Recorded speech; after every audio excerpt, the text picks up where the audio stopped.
In the beginning, the lake fish enjoyed a wonderful life swimming around the pristine waters of North America. But this was to change with the arrival of people, settling everywhere across the land and particularly around the lakes, thus changing the lives of the fish forever. Amen.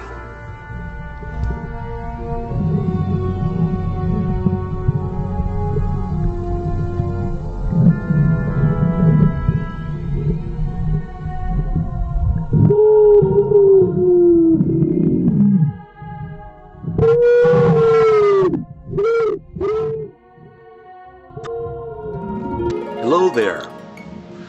Welcome to my fishy friends. Now, I've been friends with the wild fish in a few of the lakes in the Laurentians for the last 10 years. And I have a collection of smallmouth bass and sunfish who are all just tremendously friendly, and they swim with me and I feed them, and it's just quite a marvelous relationship. And a whole number of people found out about it, and some people were so bold as to say that they were going to catch those fish and eat them. So on certain days, one couldn't help but worry that they might have been caught, and that would be the end of the relationship. But I had a good friend there who was every day at the beach like we were. Hello, Algis. It's amazing that you've been coming here for years to see your friends, the fish. They wait for you all winter, and in springtime you call them, they show up, you cuddle them, you pet them, you give them love. You can even hold them in your hands, so it's quite incredible that, and it's a great lesson for the people around here to realize that we're in communion with nature, and that nature is a part of us and we're a part of nature too. So I really admire everything you do. Bless you, Algis, for the fish. Thank you so much. Bye bye. Beautiful.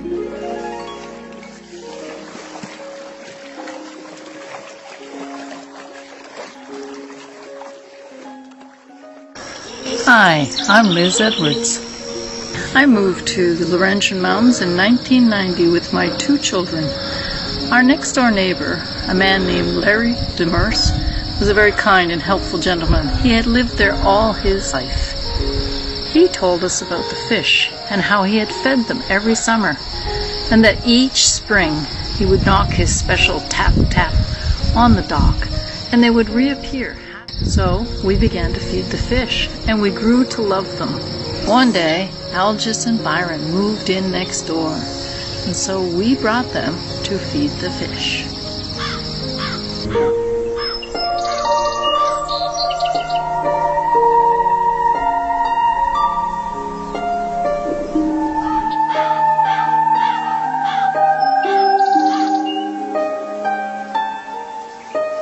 This video is dedicated to my partner, Byron Iannico, who was a real aquatic.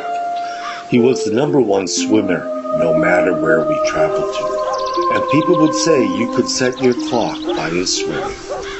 It's because of him and several years in the Laurentians around St. Adele, Val David, and St. Agathe, I became friends with the local fish, which were primarily smallmouth bass and sunfish, besides the horrifying catfish.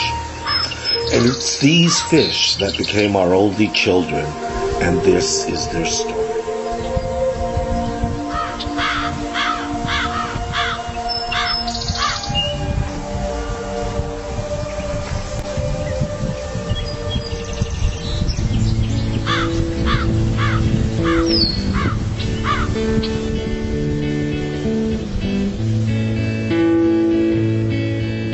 My husband, Byron Iannico, taught me to love our oceans, lakes, and rivers during our time together. Watching the fish, wild and free. The sunfish, the parrotfish, a fish from Portugal that got trapped here during the melting of the Ice Age. Like diamonds in the sea.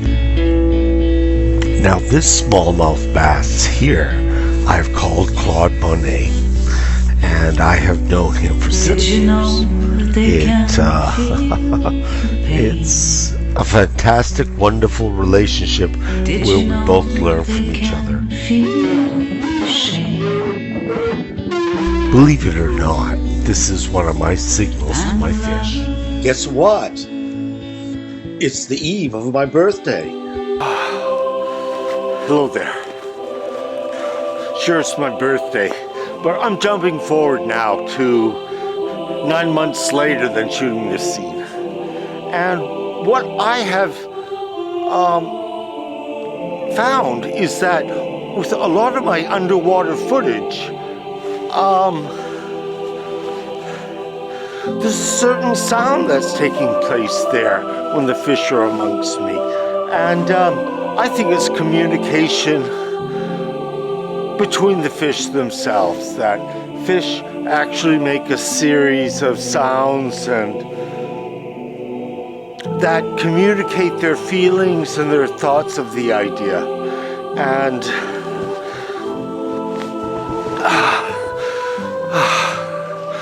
you know, I think this is a relevant piece of information to the fish, that nobody understands. Fish can communicate and have feelings and understand a lot more things than we give them credit for, and therefore we should be a lot kinder to them and friendlier.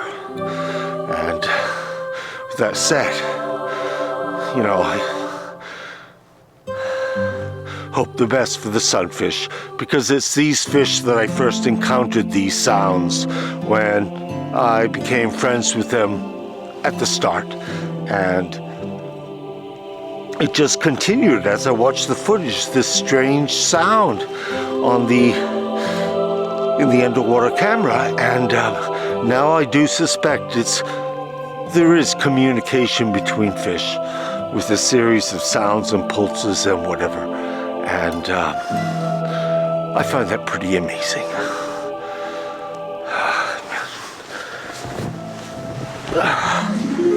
Along the way, I decided I wanted to do something extra, so I decided to have the fish allow me to touch them before I actually fed them, and that worked out pretty well. And then soon after, I decided to imitate my friend Larry Demers and make a beat when I fed the fish, something that I could repeat over time.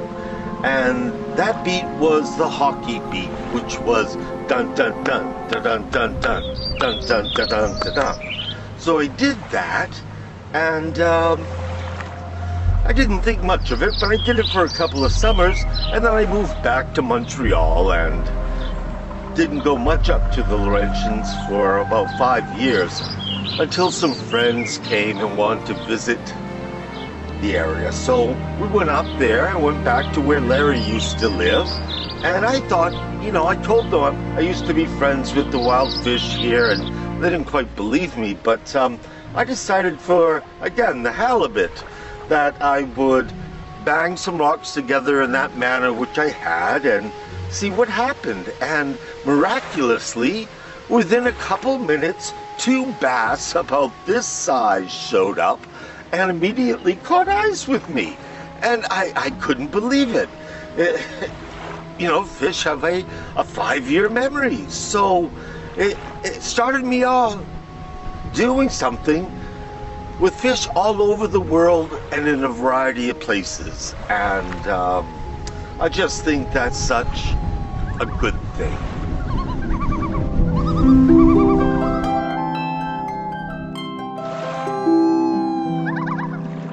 In my grief, I returned to the lake where Byron and I enjoyed so many moments.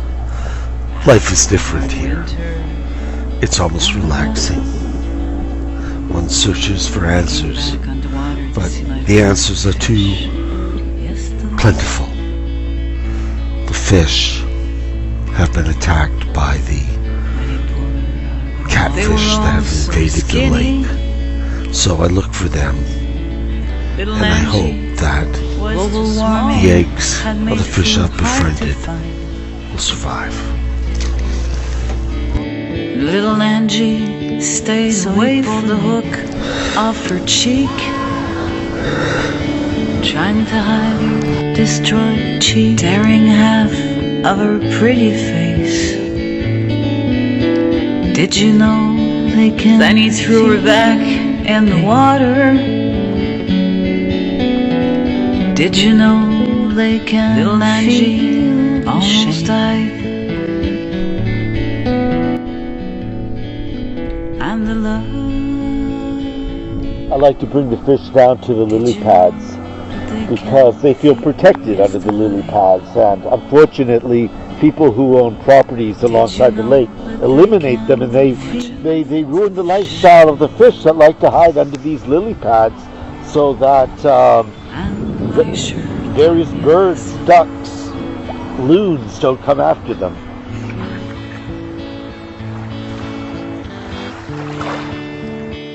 Even if you're tiny and small, you might have the greatest heart of all. All of life comes from the water. There are water gods everywhere, You can from India to Thailand to Middle East, Northern Ireland to South America, to even here among our natives. Signs of waves and fish can be found. and the love.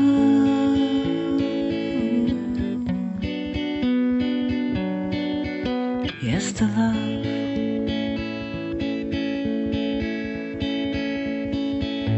From watching my friends to fish, they sure taught me a lesson.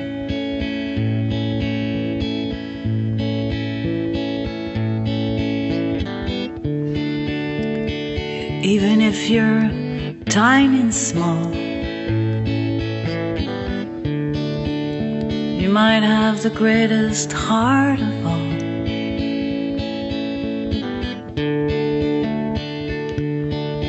You can feel,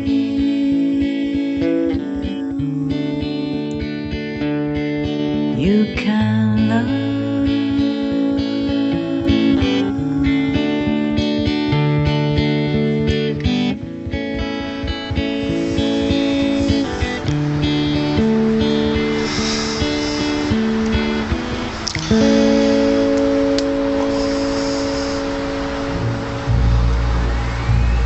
When you're underwater in a lake trying to take pictures of fish, you're not allowed to touch anything. If you stir against any plant or the bottom of the lake or a big rock in the lake, it will just fill the whole area immediately with tons of filament and making it unsightly to even try to photograph it. So many of the pictures you take, you have to kind of jettison yourself off a little bit safely and see where the fish are and just slowly glide in and take as many pictures as you can without disturbing anything. And the rule of thumb for me is about 350 pictures gets you 1, 2, or 3. I've never gotten more than that. It's so frustrating. Here in the deep, the catfish are on the prowl. They are looking for their lunch, brunch, and dinner. And there is a variety of them. I think there's 2 or 3 different species. And they are formidable predators.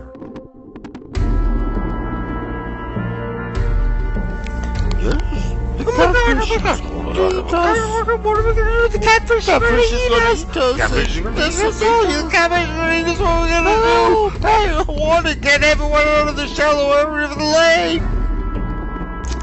Here is a wonderful sunfish nest. This is where they lay their eggs, and they are configured in a manner that all others copy. A lot of gray rocks and a few white rocks. Now this whole story would have never occurred if it wasn't for Liz Edwards, who's going here to make her homage to the lake. She taught me how to feed fish, and I just expanded it from there. Her ideas of water as a sentient being to herself is such an alien abstraction, but I believe there's some truth to it. So when she's out running on the frozen top of the lake, making sacred geometry for those that we love and we've lost, and the fish below, only makes me feel so much better that I'm involved with a person like her.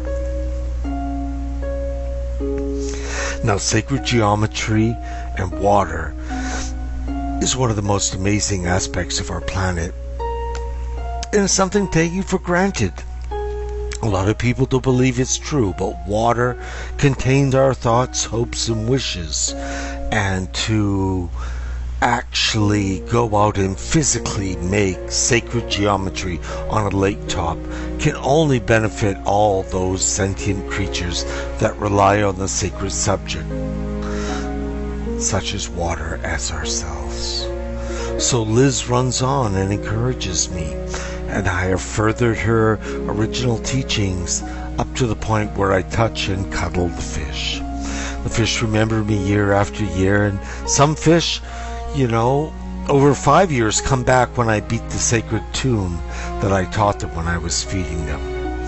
So life is evolving around water, light, sun, and love. Masaru Emoto, a Japanese author of The Hidden Messages of Water, believed that human consciousness could affect the very molecule structure of water.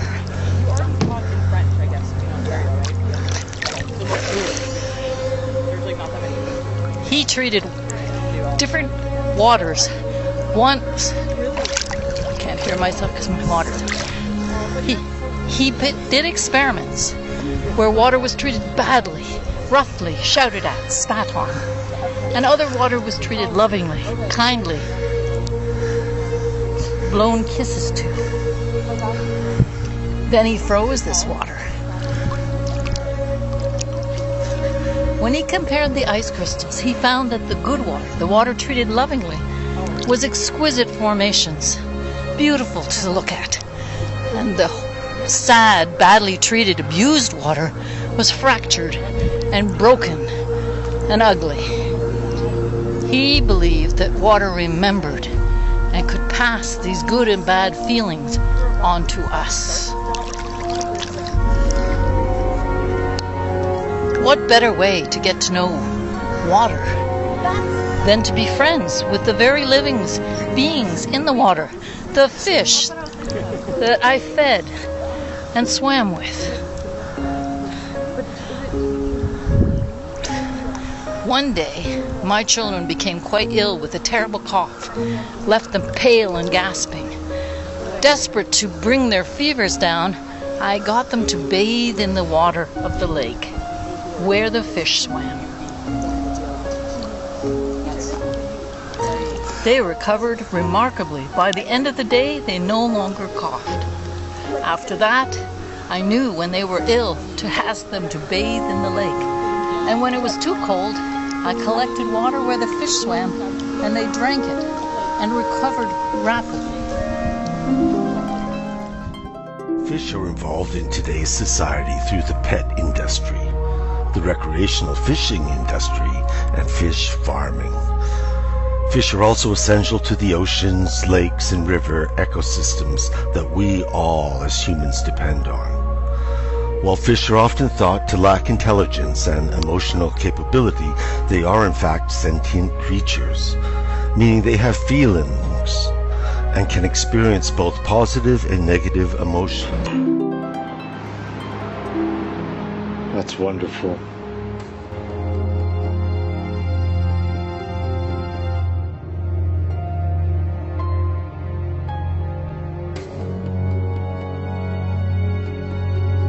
So being emotionally inclined, when the sunfish witness vast amounts of the smaller sunfish disappearing by being eaten by the catfish. They live in fear. Contrary to popular belief, fish do have great memories. Some species of fish can recognize and remember humans that give them food rewards, which I've been doing for 7 years. And the fish always recognize me. They like to catch eyes with you, and they like to come right up into your face and see you. So the fish that are friends with you can identify you, and you create a bond between each other. Fish can also remember musical tunes. One group of researchers fed their fish while playing a specific song before releasing them into the wild. 5 months later, the fish returned when the song was played at sea. Now, being friends with any kind of fish is such a beneficial, therapeutic thing for your heart, mind, and soul. And I've maintained mine with the bass and the sunfish, but the sunfish, which did come from Portugal, is a fish that grows about as big as a Volkswagen Beetle. And if you were to have a fish tank, which is another form of therapy that helps everyone from young kids to older adults with various ailments, that the fish offer you a ability to heal various aspects of your soul and your abilities just by simply watching them and caring for them. And it is probably one of the best things you can do for yourself, and is a very inexpensive hobby. So if you can't swim with the fish, you can certainly watch them here. It has become known that fish will avoid situations they know to cause them pain, and will seek out experiences with rewards. So I can understand my fish always remembering me year after year of arriving at a certain time in the early spring and feeding them all summer long, so that they have a good stored-up amount of fat for the 5 months that they probably are in limbo, just sleeping off frozen hours of winter. Even though fish do not have vocal cords, they still excel at communicating with one another. They accomplish this through various sounds, scents, electrical pulses, and motions. Along the way, I imagined what Claude Monet was like. I named one of my fish after him. Claude Monet had made himself a fantastic garden with a waterway, and he must have enjoyed the fact that fish lived there in such a splendid area of France. So it occurs to me occasionally that during the fall, as I am no longer swimming because the water's too cold, what do the fish think? Do they think of me?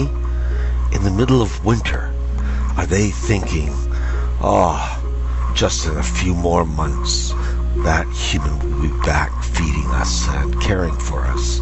And that leaves me feeling joyous that I'm helping the greater picture of the world and delivering something to an unrecognized animal that's considered dumb, stupid, and has no feelings whatsoever, and changing that around to appreciation and love for this aquatic animal.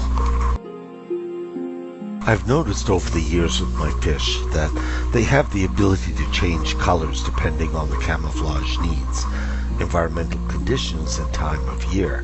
They also change their colors when they're being most aggressive towards other fish trying to get my attention or keep me all to themselves.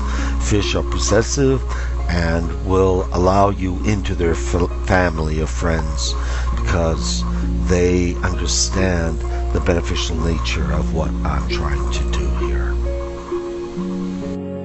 So I make an imaginary situation in which Monet is painting fish in his beautiful garden in Giverny, and that he's looking at these images of fish he's painted, and that it expands both his understanding and appreciation for aquatic life, but at the same time, the necessity for being beneficial to another animal that has so few rights here on this planet. During the winter months, I have noticed several people out ice fishing, and I always try to lead them astray. I always try to say, hey, yeah, you're right, this is the best place for the fish, or the best place is over there, to keep them away from mine.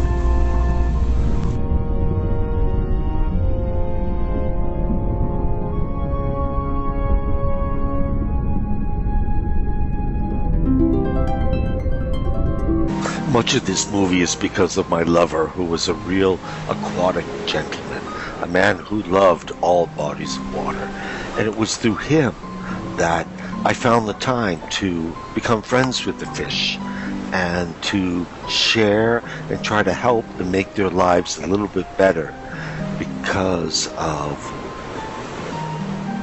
one movie from Star Trek where they saved the whales. So I figured this could happen with small fish as well.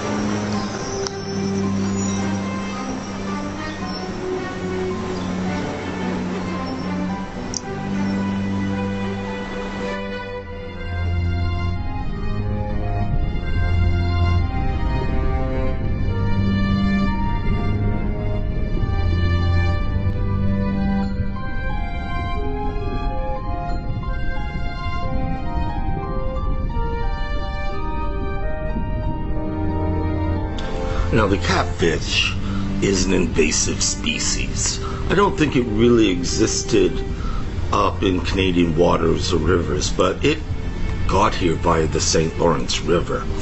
And from there it branched out to the other rivers, and eventually it came up the North River. And as I suspect, it hangs out where streams run into the river, and they stay there a few days and they sniff the water to see if they can smell other fish in that water, which I think they can, and then they proceed up the stream and get a hold of your lake. Now, the catfish are very territorial, and they're very smart. They work together in pairs and triplets. One will hide under the mossy ferns underwater, and the other two will drive the fish towards it, and so it can capture it. And so, this is pretty sneaky business. I guess, killer whales do that too, and other fish, but I don't think bass or sunfish do that, so you gotta watch out for the catfish.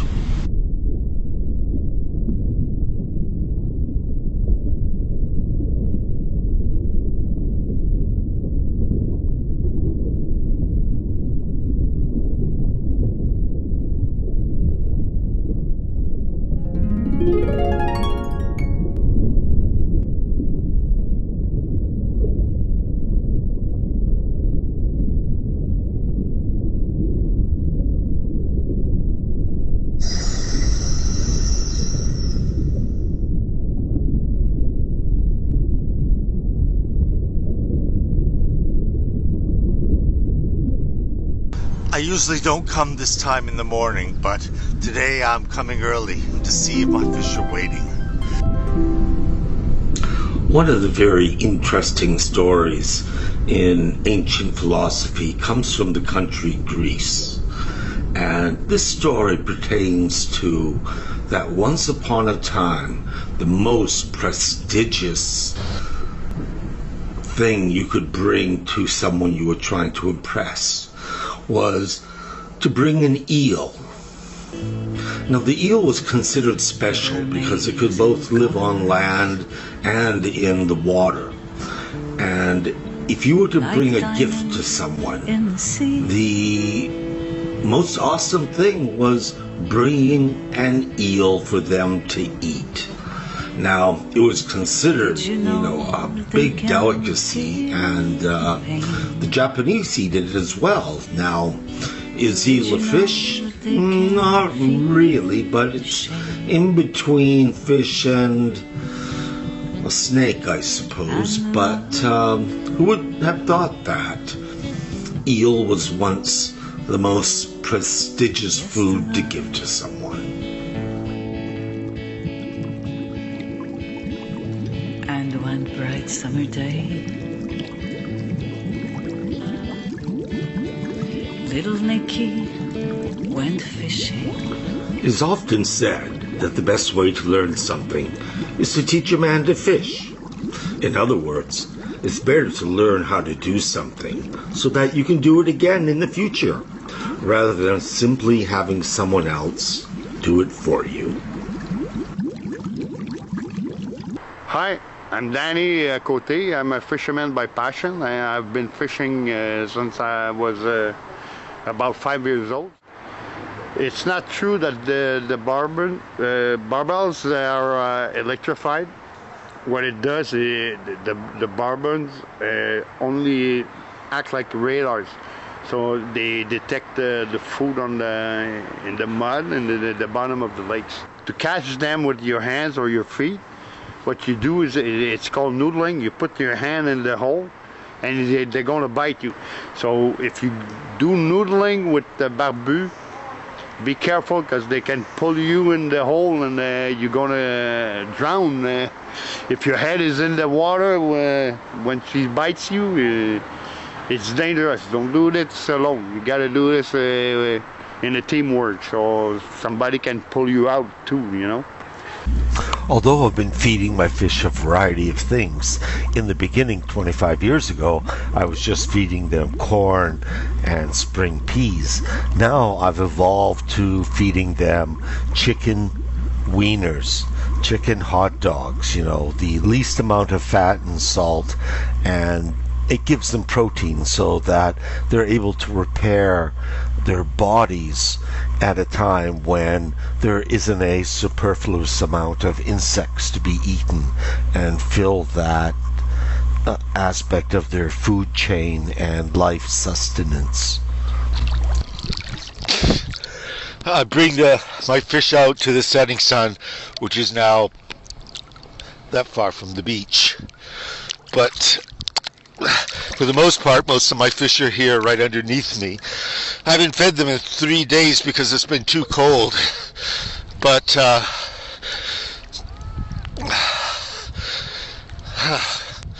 we'll take another look down there and see what feeding time looks like. They're really voracious, but I make sure I spread the food around so everybody gets enough. And bugs are in a big shortage this summer.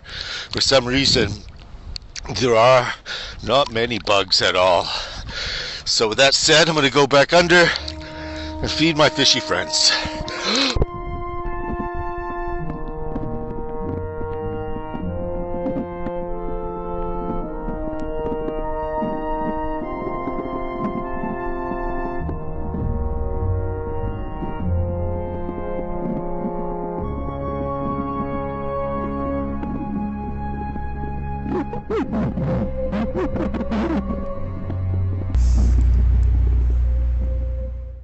Upon feeding them, it's just marvelous to see how they all compete to get the most of a unexpected treat from a human, of all people. But they too eat it up, and I'm so pleased and proud as a mother to have fed them to such a good extent. On top of the lake, all kinds of activities keep taking place, and people do see the fish and enjoy them, but they do not understand they are under a big attack from the catfish. And if it was, I wonder about are the fish happy? Is my life for real? All of these things interplay with the grief of the loss of my husband, Byron Ianoglu. So I pray to our only children that we have, which are these fish here in this lake where we both swam together for so many hours and enjoyed ourselves. So I hope for the best, and I hope to nourish these sunfish and make their lives a little bit better. Part of this experience has been because of Jesus. Jesus was originally known as the fishy prophet.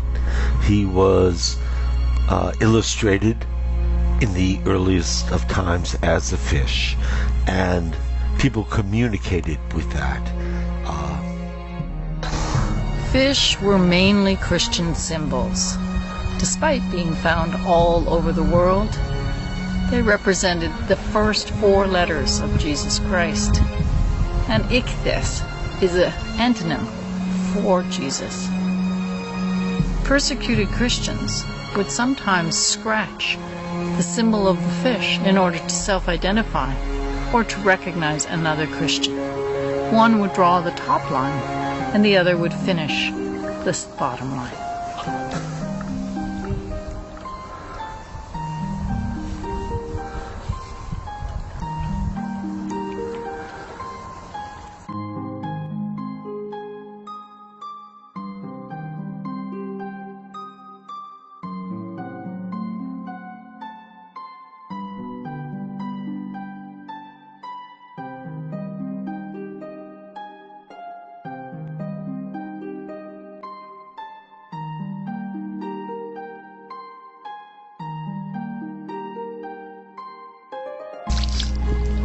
You see, what happens here is that most of the fish that exist here in Lac Round have been bought by the city from a few companies that grow fish to sell to townships for their lake.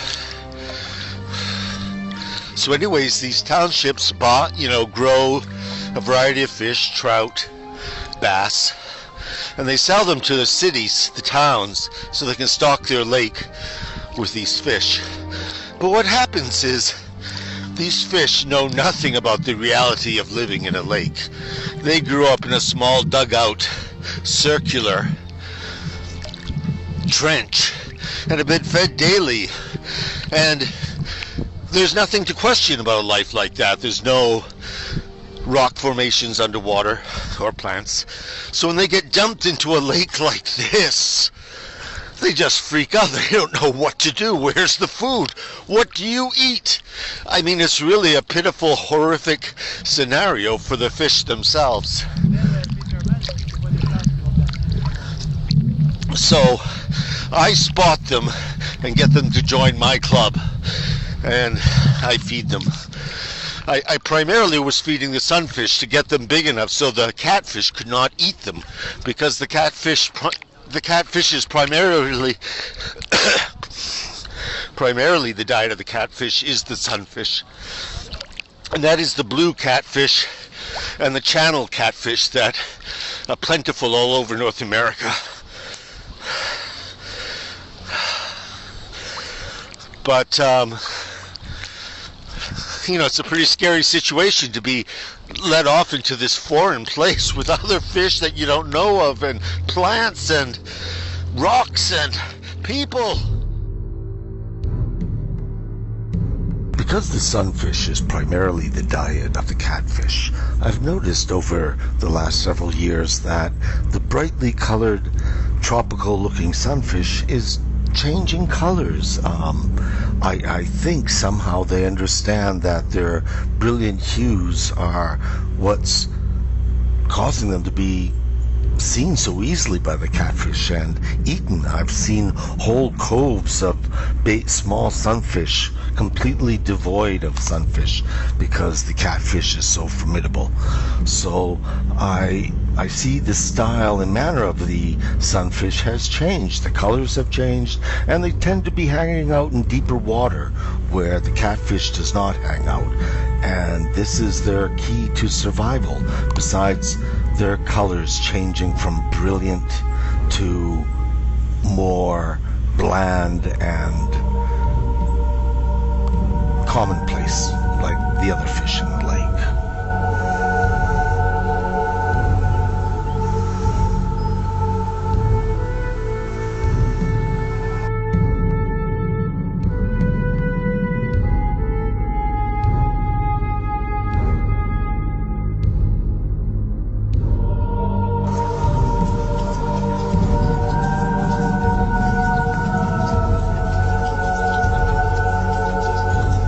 This is Lac Round. Not only do we have a problem with catfish, but someone put their goldfish in here. And, a few goldfish in this lake, and 5 years later, there were like 100 red carp, that had taken over the lake. But they're not as troublesome as the catfish is. I mean, the catfish is a real diligent predator. And it not only hunts during the day, but it also hunts during the night. And what a horrible way to go as a sunfish, that you're sleeping there at night and all of a sudden, because of its electromagnetic whiskers, it tunes into you like some science fiction scenario, and that's the end of your world. So I'm all for the sunfish. Viva la sunfish!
So I want to tell you about another extraordinary thing about the sunfish. Is that they're known as the kissing fish. That if you become familiar with them, they will swim around you, and if you have any extruding moles or skin tags, they will bite them off cleanly, and they won't even bleed, as I have found myself. So, why spend money at the dermatologists when you can buy some chicken hot dogs, chop them up in little bits, go to where the sunfish are, and have your body manicured.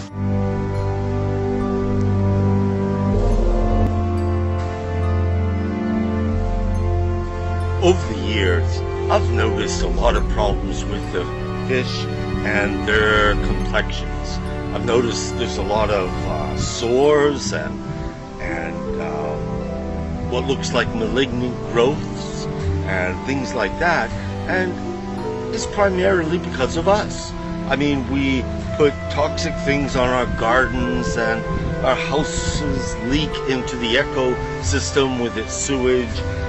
There's chlorides put on our roads during the winter, and all of this affects the fish. Fish are also a time-based animal that if you rendezvous with them at a certain time, they're generally speaking there. I'll try to come back later on today around 3 to 4 and see if they're waiting for me. That will give me a little more conclusive evidence to their time-based lives like ours. Imagine that. In life, there's something called the fish philosophy. And the fish philosophy is to make your life better. One of them is starting your day with the right attitude. Then it's about making someone's day. Try to make someone's day. It's also about being there for others. And the final one is combining all these things together. And the final aspect of the fish philosophy is play. You should play and have a good time. Life is short. And life is so much better if you practice it. So with that said, yeah, fish philosophy is the one for me. Thank you. I've been interested in water, fish, and theology since I was a young boy, 55 years ago. And it all started from watching a variety of television shows. One called Sea Hunt, the other called Flipper, and Voyage to the Bottom of the Sea. And so we had a cottage on the side of a lake, and all us children would go swimming, but my younger brother Mark always excelled, swam faster, deeper, and I was a little bit jealous of that. No matter how hard I tried, I could never outdo my brother Mark when it came to swimming. Eventually I discovered that my brother Mark had webbed feet, which aided him and made him so prolific in the water. And it was just amazing. I didn't think so much about it at that time, but later when I was discovered that Jesus could walk on water, I thought my brother Mark could walk on water too if he actually tried. He was so good. And then later, when I discovered in Greek mythology the various fish gods and lake gods, water gods, I thought to myself, maybe Mark had some of that divine luck and was blessed and was even a little bit in their league. May he always rest in peace.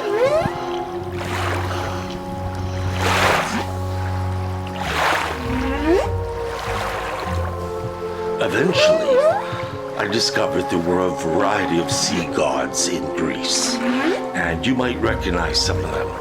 Poseidon, Aphrodite, Triton. Quite amazing, the collection of their sea gods. So having discovered these water gods from Greece, it always made me wonder, was my brother Mark somehow connected to them? And was he truly a special person? Larry believed he'd been reincarnated. He believed in reincarnation. He had had a past life in Egypt and knew so much about all the Egyptian gods and the mystic principles behind their belief system. He also knew about the fish god, Dagon. So, the Hebrew word for fish is Dag, which might have been the foundation of Dagon's name. He was seen as a half of a man and a half of a fish.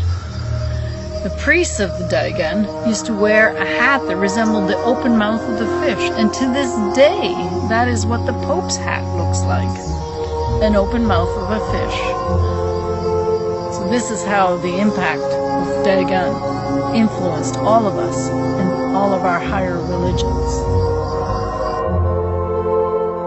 3 goddesses of the earth, who send their loving grace and benevolence towards what might be considered the mind of the planet, which is water, an alien substance that came here from outer space. Yet everything pertaining to life relies on it. So because of our civilization's carelessness, we need goddesses such as these who embrace the living vitality and health of our oceans and lakes. It is these that contain the variety of fish within them. And by offering healing love, appreciation with gratitude, it is this devotion and cure that is so vastly needed by our planet. Now, of course, we should stop fishing and let our oceans heal themselves and all of the life within. This is because the fish are very much like the components of our blood. Without the fish in our oceans, they are only barely alive. Therefore, we must develop ourselves to be appreciative of the fact that this is a major gift from the universe. So to have a planet with such a major resource, that we should all prioritize this.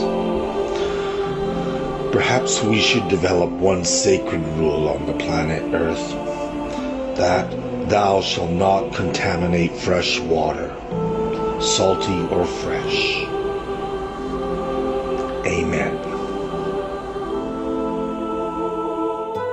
Hello guys, my name is Sebastian, Guévin Francoeur. I'm fresh from Montreal and I lived in the mountains, Laurentides, Quebec, Canada, all my life.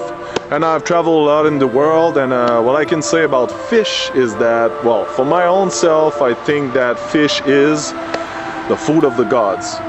When you go to places where they fish since so many hundred years ago, well, like Spain or whatever in the world, because fishes are fished all around the world since so long. And I think that we should really take care of this world of the oceans, because I think it's a food that can just bring us peace and comfort in our own body. So I will just say to you guys, take care of fish in the world, and appreciate every time you eat some fish or whatever product come from the fish, because it's very important in this world. And I think it will always be. It's like a value for eternity, kind of. So taking care of all, peace, take care. Hey, thank you. Because we seem to be in another extinction period, I've included this talk by my partner Byron, who talks about Atlantis. Because what befell them is certainly going to happen to many of us due to global warming and the melting of the glaciers.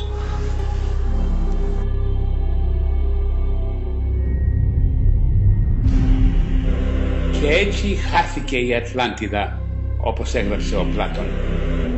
And so, this is how Atlantis was lost, as Plato wrote. Such was the vast power which Poseidon settled in the lost island of Atlantis, that for many generations the Atlanteans, grateful to the god whose seed they were, united gentleness with wisdom in the various chances of life and in their relations with one another. They despised everything but virtue, caring little for their present state of life and thinking lightly of the possession of gold and other property, which seemed only a burden to them.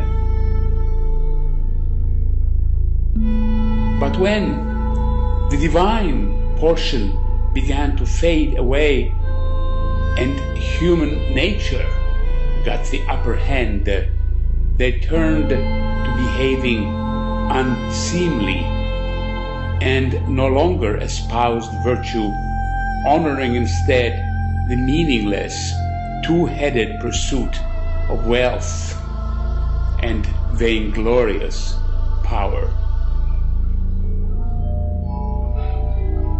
Zeus, the god of gods who rules according to law and is able to see into such things, perceiving that an honorable race was in a woeful plight, decided to inflict punishment on them.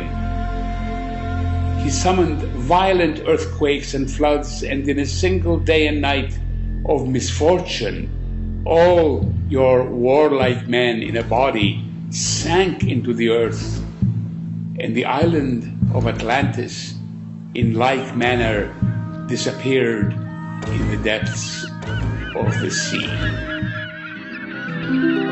It's always exciting down here because you never know what you're going to find. Today, I found 3 people fishing in this pond where it's illegal. So I had to tell on them, because if you just look over there, you will see my fish are just swimming about waiting for me, you know. And today I got the good stuff. I have pure pork sausage that I'm going to feed them, which I have to do very carefully because the guard doesn't want me to really feed these fish, but I feel I have to because the fish are undergoing such a big crisis at this time. This is where my fish hang out, down here, and I've been friends with them for 5 years. They've come back, you know, every year for 5 years, and it's quite amusing.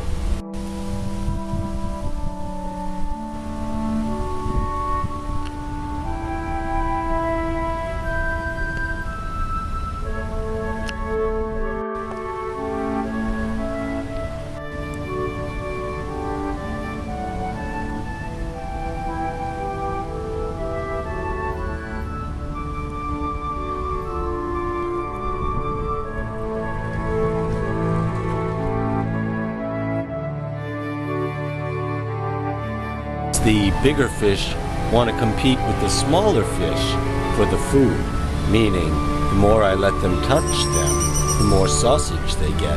And they do. On occasion, they really let me rub their whole body. One time last year, one was caught with a fish hook, and I complained to the authorities here, and they actually removed the fish hook by the next day, which made me very impressed with this place. So it's a little bit of heaven, and it's a little bit of unorthodox friendship that keeps one marveling at this place. And you might never know that fish could be so dynamic and friendly if you weren't here doing it.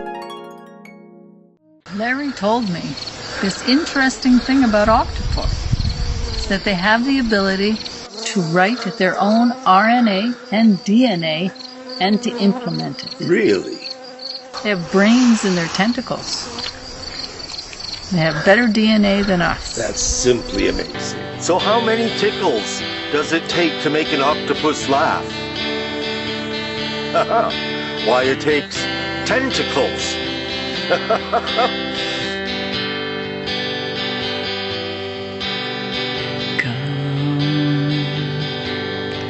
With me, and you will see where I have been in my head and in my dreams. All the lakes and rivers I swam into, all the oceans where life took me to,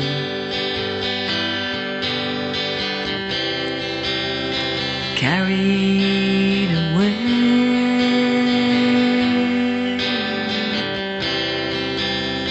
dancing in the waves. Close your eyes when you feel sad as black clouds, seasons go by,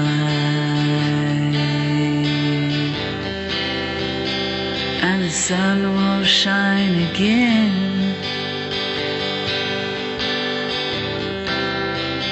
There are treasures in the river,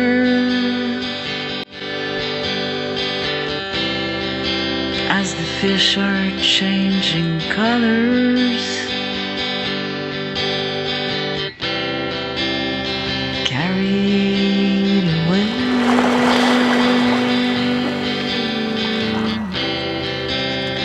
dancing in the waves.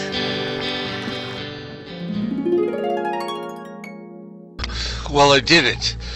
I arrived at 7, and most of my fish were there. I had about 25 sunfish and 4 smallmouth bass, and they're always waiting for me, and I love them.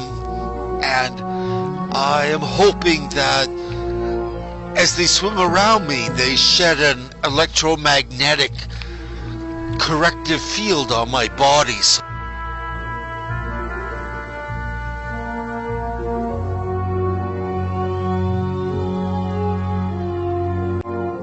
I can feel them rubbing against my legs as I'm swimming back. And this is just a good sign. Love them.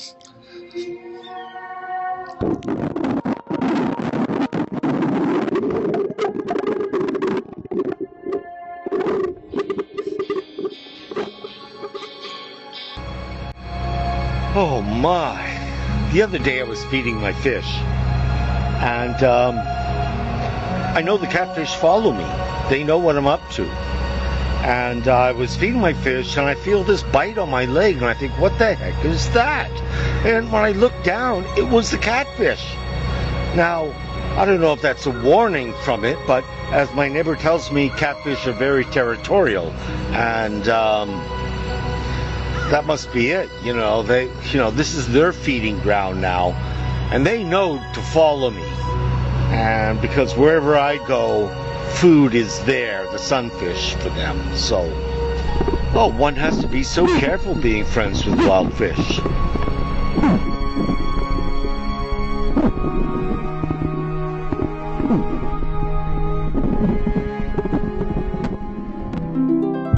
You see, with bass, even though you're the same size as the catfish, you really can't sleep. Because if the catfish comes from behind and destroys your tail and you have no ability to move forward, you'll be laying there at the bottom of the lake while they slowly come and eat you alive. A most disgusting death. When I'm swimming in the lake, I encounter other swimmers who stumble upon me and my fish, and I see how they interact. They, generally speaking, are curious, but they're not as friendly as they are with me because we look so drastically different. So they come back. But if the swimmer stays there for a while and there's not much more reception or interest in them, they do swim back over as they swim away, which I think is a bon voyage. Fish have the ability to give you a bon voyage. So guess what? Today I'm feeding my fish cherries. Yeah, you heard that right. I'm going to give them chopped up cherry. Have it here in my chest. And we'll see what they think of that. That's rather exciting for me.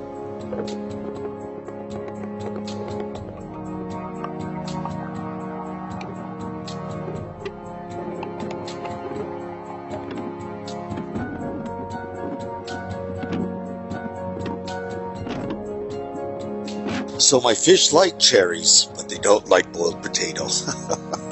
Which is a shame because that would be real economical to feed them, but there isn't much protein in potatoes, so I will still continue with my chicken wieners. Now, while I'm recording this, the fish are biting on my derriere. They can probably smell the chicken wieners in my back pocket, and they are hungry for them, let me tell you. The thing is, fish are sentient beings. They have feelings, they have relationships, they have memories, and they're scaredy cats. Anything they don't understand, they just keep away from it. But with humans, another bond occurs, and nobody's, actually done it but a few favorable people on the planet that have made friendships with fish, belugas, and a variety of others. But another little point I would like to make is that I'm swimming with the fish so that they correct my electrical frequencies in my body. Now, this discovery came after the Cold War, when the Russians had a whole bunch of dolphins that they were training to put landmines on submarines.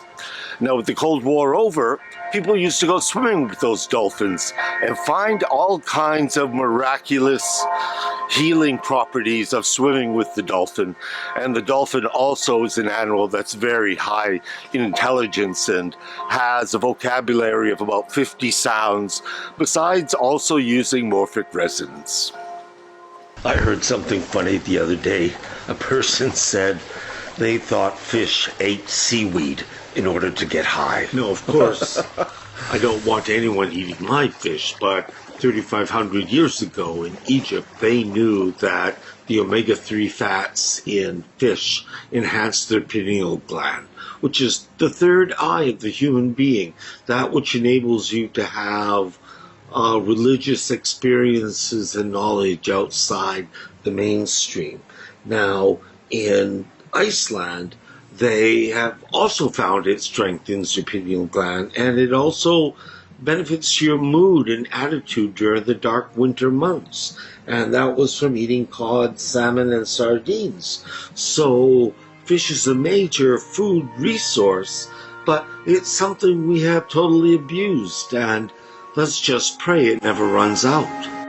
So though Dagon lived 2,500 years ago, Imagine he had an offspring, and who could his offspring be? Who would be an amphibious man but Jesus? Jesus, who was known to have webbed feet. And maybe that's why he rode a donkey into the town, because his legs were weak.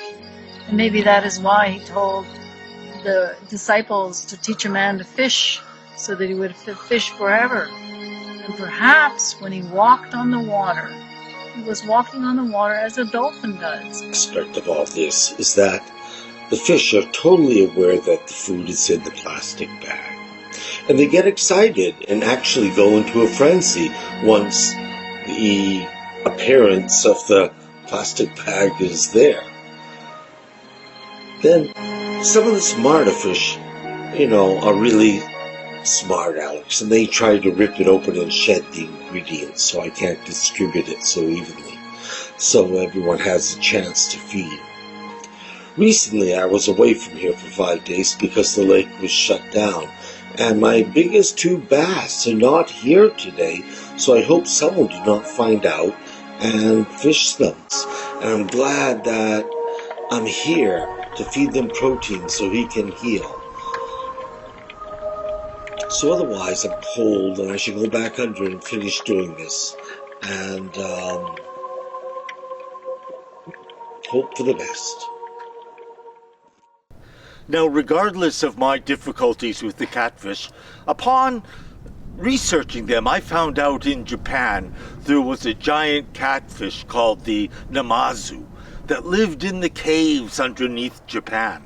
And they discovered that several hours before an earthquake occurred, the catfish became very agitated and predicted the earthquake 80% of the time. So the Japanese were always able to be prepared for the worst possible kind of scenario. So with that said, let's hear it for the giant catfish of Japan.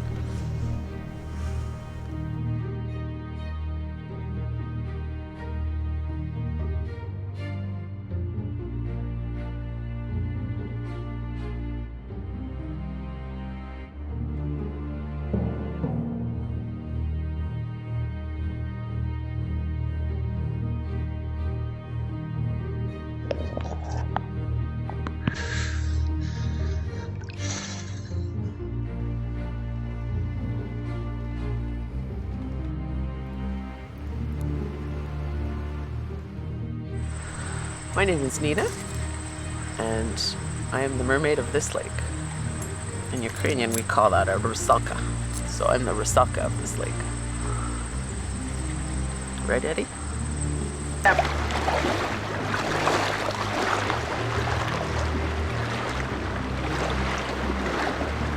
Here to blur out the cellulite.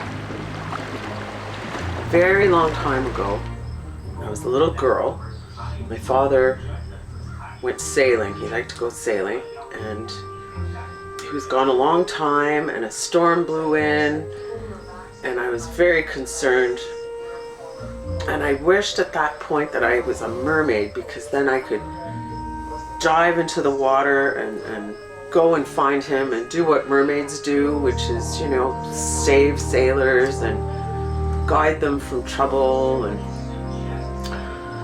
so I always remember a story that my grandmother told me about how in the Ukraine, the word for mermaid is rusalka, and that means mermaid, but it's the same word in Russian, but in Russian, it's a very evil creature, like a lake witch that comes out and does trouble and, leads the sailors astray and leaves them for dead. So I prefer to be the Ukrainian mermaid.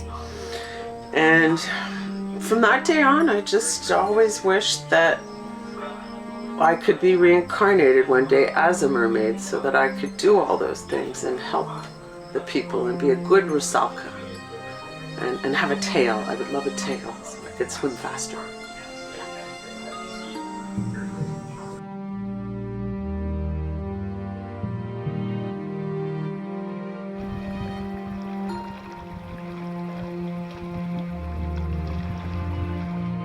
So when you're out in the ocean, what does the sea ever say to you? The sea never really says anything, but it always waves, you know.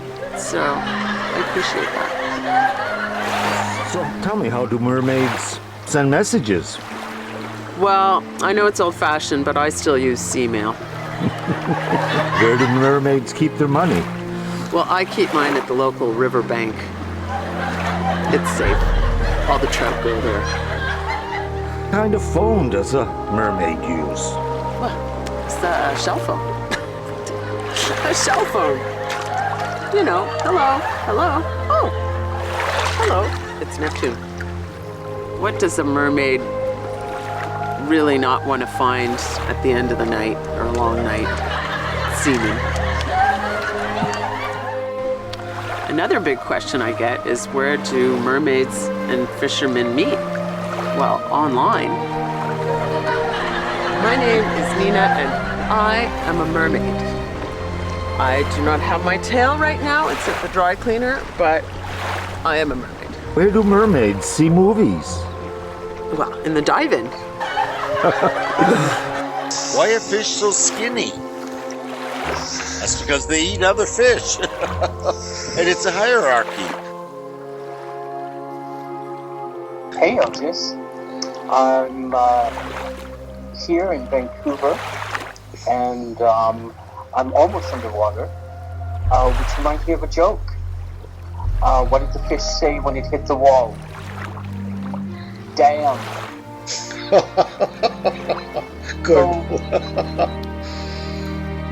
I hear you're making a movie about our friends the fish, and I just wanted to share with you some background about what they're up against in our modern world, and how they are constantly having to deal with our wastewater in filtering into their environments. Typically in freshwater environments. I read an article about how the fish are becoming slowly addicted to both our illicit drugs and our prescription drugs. Yikes. It's a funny thing with when it's diluted into their freshwater world. This is, of course, where they are getting it and loving it. You know, almost like you spend with your fish when you hold your breath. You know, those precious moments under water. There you go. So yeah, fish are an interesting gauge for what's happening with us, and what we're doing to help keep their environment a beautiful place. Yes.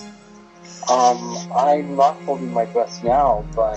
So I'm just curious, what things are washing down from from our society into their society? Like, what are the substances?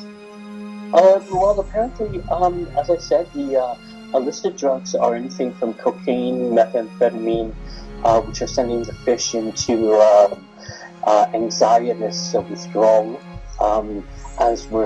because they had there is a toxicity that we're passing on.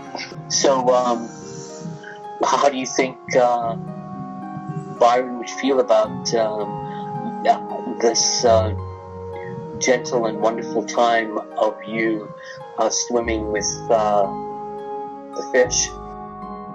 There's one thing else I'd like to say about fish, is that fish have the ability to use morphic resonance. Now, morphic resonance is a theory by Dr. Sheldrake, where all animals have an internet to themselves where they pass on information and things they've learned. So, when the springtime comes and I go to feed my fish for the first time, and the first fish I see is Claude Monet, and he gets fed, this information passes quickly to all the other fish. And this is a key information source for all animals, be it fish or bears or coyote. Morphic resonance. Maybe you're just a merman. Perhaps so. So anything else you would like to say about fish, Langley?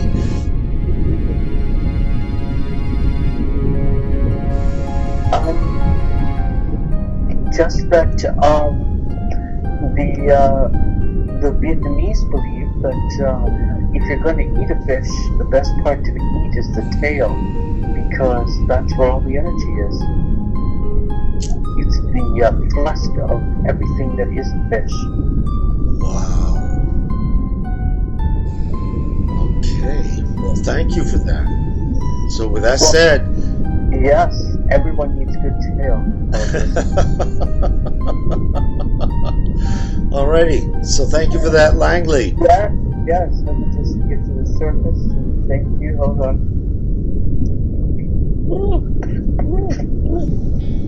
Here we go. Okay. Bravissimo. After a hard winter, I came back underwater to see my friends the fish.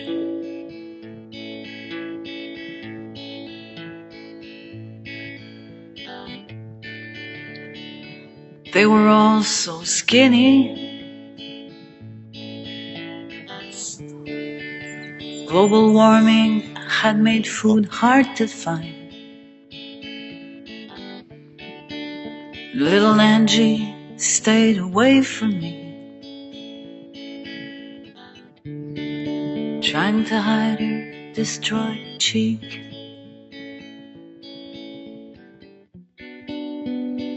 Did you know they can feel pain? Did you know they can feel the shame and the love?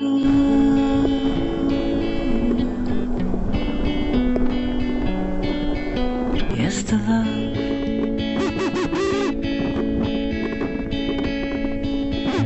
From watching my friends to fish,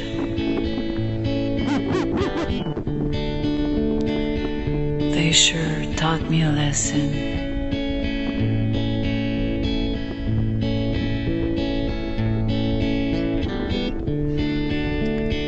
Even if you're tiny and small, you might have the greatest heart of all.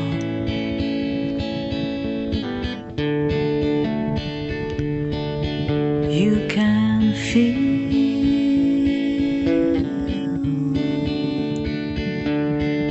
you can love.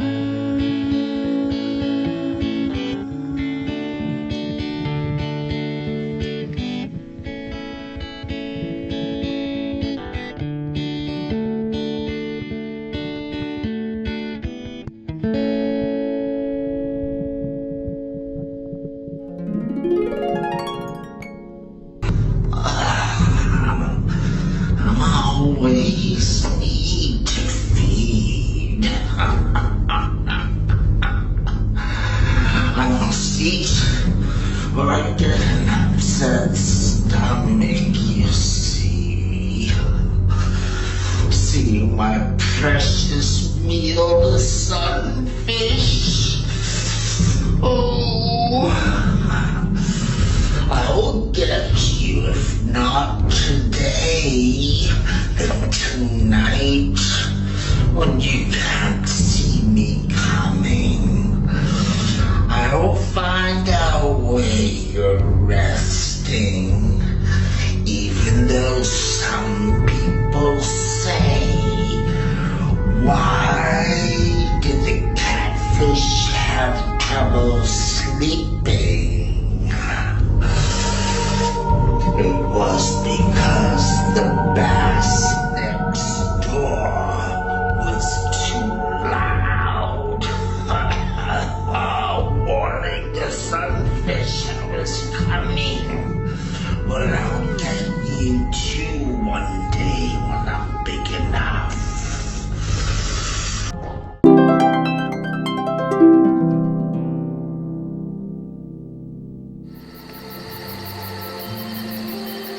Good afternoon. I'm Dr. Leroux. I'm a retired physician. Sometimes, on occasion, people come to my office asking about clammy, sweaty, cold hands that they refer to as a fishy handshake. And obviously, most of those conditions is due to stress or anxiety, which could be hyperhidrosis, which is profuse sweating, or diabetes, or low blood pressure. But thankfully, those conditions are rare and don't happen too often. And most of the time, just being more relaxed, doing some meditation, sleeping properly, avoiding like stimulants like coffee will help in those situations. And that's about it. So hope you have a good afternoon and take care. Well, I'm sorry. I have to apologize. I've made a big mistake. It's not the catfish that are terrifying the sunfish and eating them all. The culprit is actually the bass, whose primary diet is the sunfish. And in fish farms, they feed the bass sunfish. So all fish eat fish, and no one is to blame. And I feel sorry for treating the catfish so badly, thinking it was them, because at one point I had several big bass and several big catfish, and the sunfish were just disappearing, although I never ever saw either fish eat one, although I kept looking for it. So I forgive the fish, and I forgive Mother Nature for stepping in and making accusations that were incorrect. May nature carry on as she beautifully does, and the rest of us, let's just live long and prosper and use the fish philosophy. Can be found in all the species that surround you, in all the lakes and rivers you'll swim into, in all the oceans where life will take you to. Well, all things change with time. People come and go, and so do the animals. Unfortunately, this year I suspect Claude Monet, Aphrodite, and Cleopatra have been caught and probably consumed. The catfish has taken over. The catfish attacks me and bites me, tells me it's his territory. Claude Monet, Aphrodite, and Cleopatra are no longer swimming with me after feeding time back to the beach. Oh. So may all these fish rest in peace, and my two other great fish, my dear husband Byron Iannaglou, and my good buddy pal Pierre. May they all enjoy excellent days in heaven.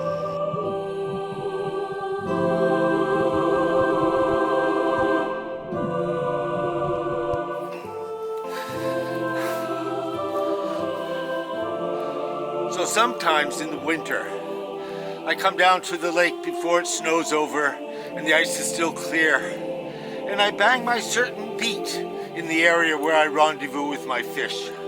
And it's just marvelous where 1, 2, or 3 of them show up, just going to prove that fish are capable of a variety of thoughts and understandings, and this just makes being friends with them so marvelous. That for years you've been swimming this lake, making friends with the fish, having them waiting for you in springtime to go through summer with you, letting you pet them and have them in your hands and everything else you do.